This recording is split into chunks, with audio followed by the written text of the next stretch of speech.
ah. Matanda na ako. Diyan muna yung bike natin ah. Iwan mo natin yung bike dyan. Jogging tayo boy. Jogging oh. Outfit check. Fall in love again to I found her. Wala, may music tayo boy. Pwede lang na may sarap boy.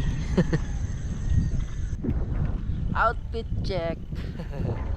Alright. If we were to say our dogs. Uy, sa dogs. Ala. Dog ka. Nabenta tayo ng dogs.